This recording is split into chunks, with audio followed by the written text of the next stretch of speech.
Chairman Pakistan Tehreek Insaf दौरान परवाज हादसे से बाल बाल बच गए। इमरान खान के हेलीकॉप्टर की हंगामी लैंडिंग। इमरान खान के हेलीकॉप्टर को फनी खराबी के बायस डेरा इस्माइल खान के करीब हंगामी तौर पर लैंड करा लिया गया। रिपोर्ट के मुताबिक चेयरमैन PTI इमरान खान डेरा इस्माइल खान से वापस आ रहे थे कि उनके हेलीकॉप्टर में फनी खराबी हो गई। इमरान खान के हेलीकॉप्टर को पायलट ने अडियाला गाँव के करीब हंगामी तौर पर लैंड करा लिया। किसी तरह का नुकसान नहीं हुआ, जिसके बाद इमरान खान बजरिया सड़क बनी गाला के लिए रवाना हो गए।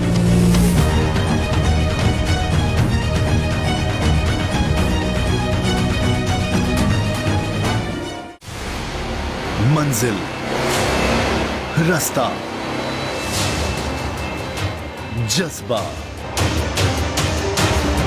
भयानक सच्चाई से हटा